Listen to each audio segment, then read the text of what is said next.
Our small New England town was covered in a clean white coat of snow after it had snowed hard all night.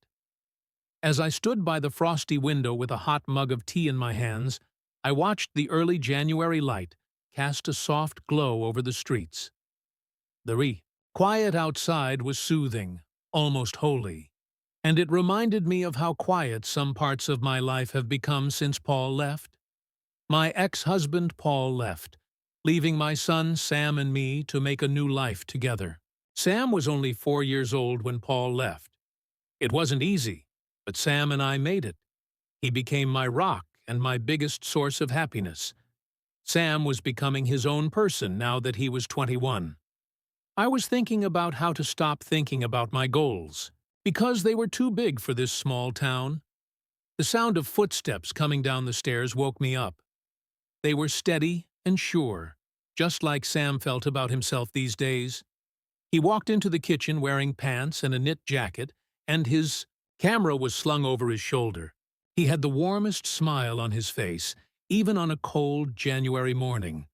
He said, "Good morning, Mom," and leaned in to kiss my face. It was a small sign of how much he'd grown, that his beard had grown back.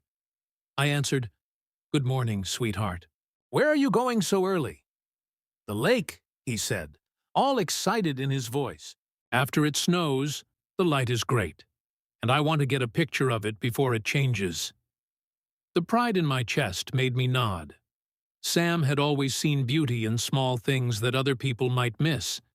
This is why his pictures seemed to tell stories, instead of just showing moments. "Do you need someone to talk to?" To my own surprise, I asked. I usually let him work on his art on his own, but today I felt forced to join him. His eyes got really bright with happiness. "Really? Would you come? With me?" I smiled and said, "Of course. I haven't seen the lake in the winter in a long time." We put on warm clothes to protect ourselves from the cold and set out. As we walked through the snow-covered streets, the cold air bit our skin. Even though the lake wasn't very far away, the walk made me think and feel calm. The sight when we got to the shore took my breath away. The pale sky and bare trees around the lake looked like a mirror. Frost stuck to the trees, making them shine like jewels in the early morning sun. Sam quickly set up his camera and angled it to get the best picture. I was drawn in by the intensity of his eyes and the way his hands moved with both skill and emotion. I saw echoes of Paul in those times. Not the man who broke up with us, but the dreamer I loved before. "Mom." Sam's voice brought me back to the present. He looked at me with a small smile and a slight tilt of his head. "Are you okay?" I said, as I brushed snow off my coat. "Just thinking. I think of your dad when I see you work." Dit. I was surprised that when Paul was brought up, Sam didn't react badly. He didn't talk about him very often, but today his face got softer. "Do you miss him?" he asked, before nodding. I thought about it. Not always the way you think. I long for the family we were meant to be and what we could have been, but I'm okay with how things turned out. It let me spend more time with you. When Sam looked at me, I didn't need to say anything for a moment. After moving closer, he put down his camera and gave me a warm hug. I could feel his warmth through my clothes, and for the first time in a long time, I felt truly safe. He said in a low voice, "I'm glad it's just us. There's nothing I'd change about it." I felt tears in my eyes, but I quickly blinked them away. I said in a whisper, "Neither would I." While the sun was rising, we stayed by the lake until the snow and frost were gone. Sam caught everything. There was a sparkle of light on the ice, a soft wave in the water where the ice met the shore, and weak fox tracks going through the trees. I realized something very important as I watched him work. Sam was no longer just my kid. He was an adult, and making his own plans. But I knew that the tie we had would always be there, no matter where his dreams took him. I looked at him with a smile on my face as we walked home. "Sam," he said, "yeah, make a promise. Anything. Always find beauty in the world. That's what we need more of." He smiled, and his breath made little clouds in the cool air. "Mom, I won't. I promise." As we walked through the snow together, I felt something different. I felt like spring had quietly come into the world, like a warmth had grown inside me. "Do you know?" Sam started by giving me a sly smile and looking at me. "Now I understand why my pictures haven't been getting much attention lately." Sam spoke up, and his tone was serious. I tilted my head in interest because of what he said, all of a sudden. He stopped in his tracks, took the camera up, and pointed it right at me. "The best subject for me has always been in front of me." He went on with a smile. As I laughed, I brushed off the snow that was stuck to my coat. "Do you mean me?" "Not really, Sam. I'm not really what you'd call attractive." He didn't answer right away. He took a picture instead, before I could say anything. He finally told her, "That's where you're wrong. You are this beautiful person. It's not about having perfect skin. It's about getting to the heart of someone. What about you? You are amazing." It wasn't the cold that made my cheeks turn red. It was what he said. "You know that you can use words well, right?" I answered, trying not to sound upset. He gave a joking smile. He joked that it was part of the beauty. The joking didn't end there. As we walked back to his house, he kept taking pictures and making fun of things by saying silly things and telling me jokes that only the two of us knew. Once we got to the house, I was so happy that my face hurt. But it hurt in the best way. As we walked in, his boots hit the wooden floor. "I can't wait to show you these," he said. I teased, taking off my scarf and hanging it by the door. "I think you'll love them, but only if I get to approve the changes first." As he went upstairs, he gave me a funny look. "Don't be shocked if things go better than you think," he said again. As I worked to clean up, I couldn't help but laugh to myself. The love from our conversation was still there. As usual for Sam, he didn't come back down for the rest of the day. He got lost in his artistic world. Sometimes soft music and the clicking of his camera could be heard coming down from his room.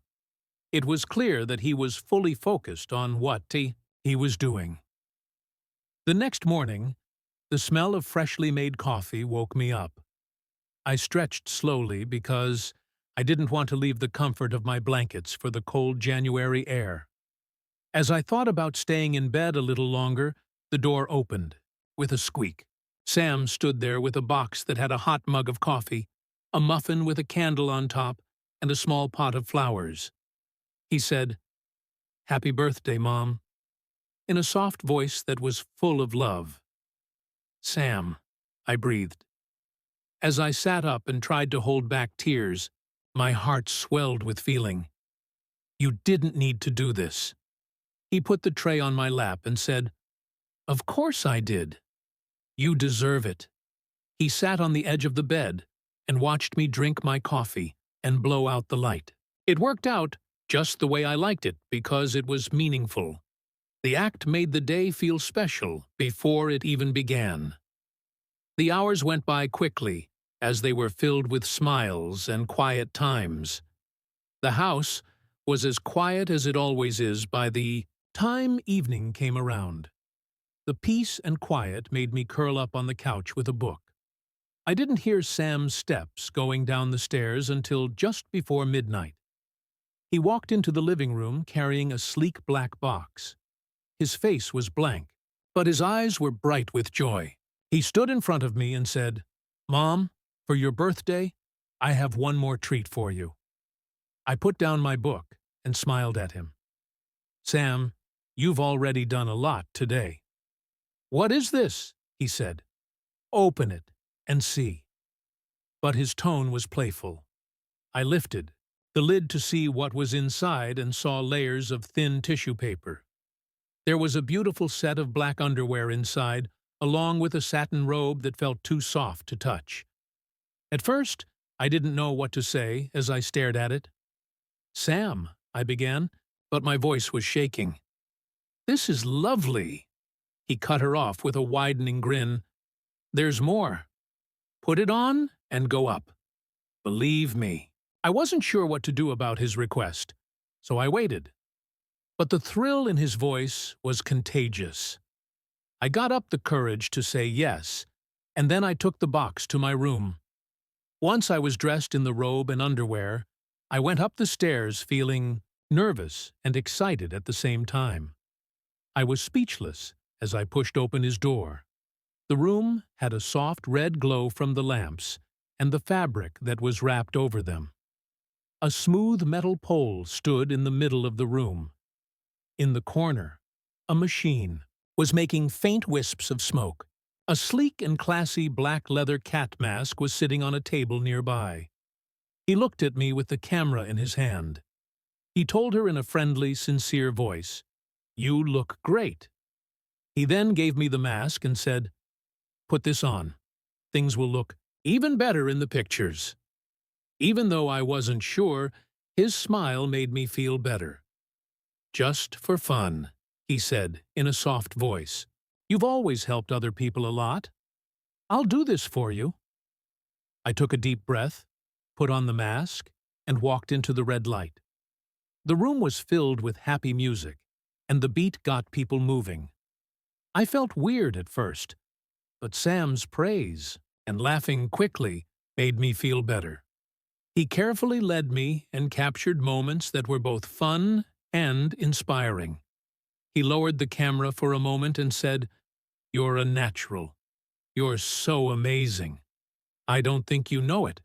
Being honest with me caught me off guard.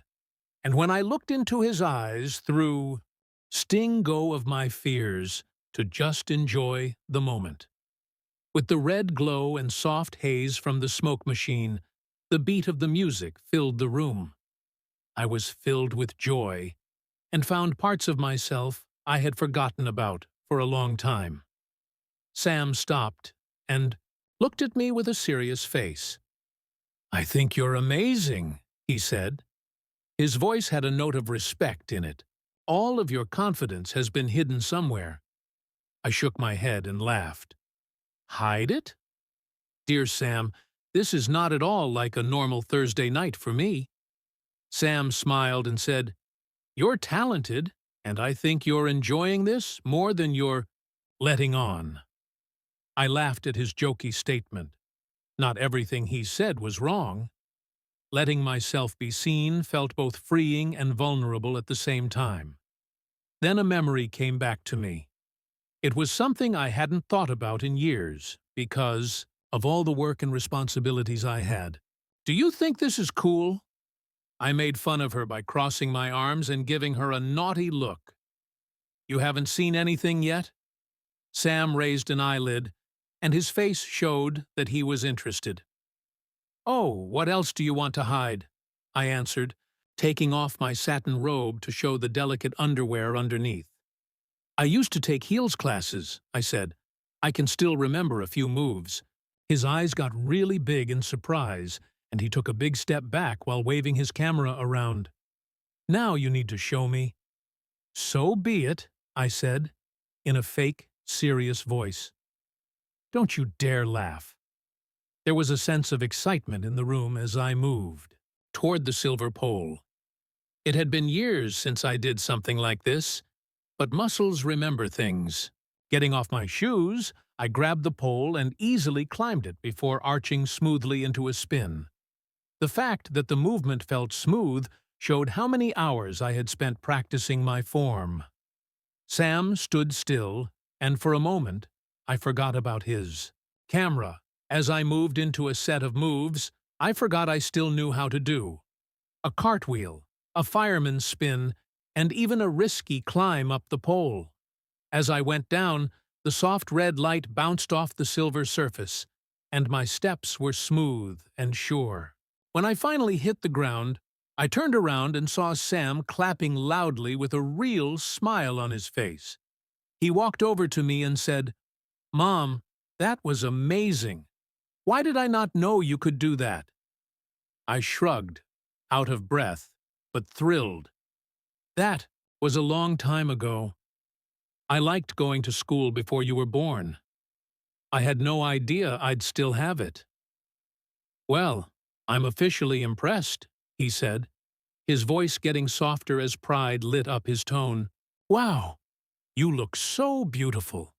I was surprised by how sincere his speech sounded. He moved in closer and kissed my cheek. The warmth of his love lingered just long enough to reach me. "You really do look great tonight," he said, moving back to make room for me. "I really mean it." I didn't know what to say for a moment. The moment felt deep because of his smile and the sincere respect in his words. I said, "Thank you," and adjusted the robe around my shoulders. "Thanks a lot, Sam." I became aware of how quiet the house was as the music changed to a softer tune. The world outside of his room seemed far away and unimportant.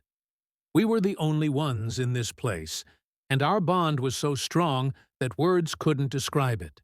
Sam smiled as he picked up his camera again and held it up. "May I have one last shot?" "There's nothing fancy. Just you and the pole." I was on the fence, but his look of encouragement made it hard for me to say no. I leaned lightly against the pole and let the robe fall over my shoulders. I looked into his eyes through the lens. When the flash went off, it caught a moment I would never forget. He lowered the camera and said, "Perfect. You're so good at it."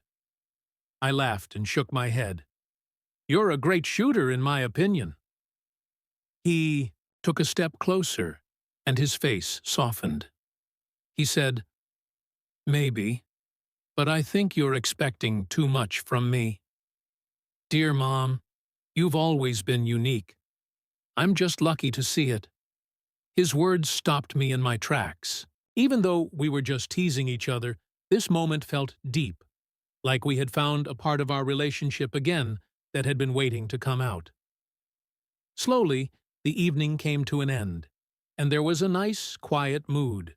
After Sam finally put his camera away, I was out of breath from my spontaneous act, and we laughed about it over a late-night cup of tea in the kitchen. It felt normal and easy, like the night had brought us closer. When I finally got into bed, my mind was full of feelings. Sadness, happiness, pride, and something else I couldn't quite put my finger on. Sam had always been my everything, and the reason I got through the hardest times in my life. But tonight, he gave me something I didn't know I needed: a chance to live again. From tomorrow on, everything would be fine. But before I went to sleep, I thought about the red light, the laughing, and the strong bond between a mother and her son. The house was less noisy in the morning than usual. As the hours went by, I started to wonder what Sam was doing since he hadn't come downstairs. He would normally be in the kitchen making coffee or messing around with his camera right now. Instead, there was a strange silence, like something had changed. I chose to go check on him because I was interested. As I went up the stairs, I stopped outside his door to listen. A low whisper and some soft movements made me hear the faint sound of his voice. I lightly knocked, but I didn't wait for someone to answer. Sam. As I opened the door, I called. I stopped in my tracks when I saw what I did. He was on his bed, with his legs spread out and a camera in his hand. The screen had a dim glow, and I knew right away what the pictures were. Pictures from the last night. The ones of me with the satin robe and the soft haze of smoke that were taken under the red light. When he heard my voice, he quickly turned around and put the camera off. His face turned red, and he sat up quickly, trying to avoid looking at me. "Oh, Mom," he stuttered. "I didn't hear you knock." I went inside and shut the door behind me. I told Sam in a soft voice, "It's okay to calm him down. Why did you quickly turn it off? I can see." As he looked down at the camera, his fingers were tight on it. He said, "I didn't think you'd want to see them." His voice was barely above a whisper. "There you go, Steph." I gave him a soft smile and sat down next to him on the edge of the bed. "That picture was taken by you, Sam. I believe in you, and I want to see what you've caught." He paused for a moment, and his fingers turned white as he held the camera tightly. His face stayed red, and the tips of his ears lit up red. But after a short pause, he let out a deep breath, nodded, and unwillingly gave me the camera. His eyes were fixed on the floor as he said, "I didn't mean to make this awkward. I just wanted to be sure I did everything right." I carefully picked up the camera, turned it on, and looked through the pictures. Each picture was beautiful in its own way. He caught me in a light I didn't quite recognize, a mix of beauty, power, and softness that seemed almost alien. In some photos, I was laughing so hard that my head was thrown back in real happiness. In others, I was more serious and controlled, and the red light made every detail stand out. "Sam," I said, my voice shaking as I looked at the pictures, "these are really cool." He finally looked up, and his face showed a mix of worry and hope. "Do you really believe that?" I looked him in the eyes and nodded. "Sam, you're so talented. That's how you see the world and how you see me. I have no words for it." He bit his lip in a shy smile, and the tightness in his shoulders went away a little. He said in a soft voice, "I just wanted you to see how amazing you are. I want to thank you for all the things you've done for me, Mom."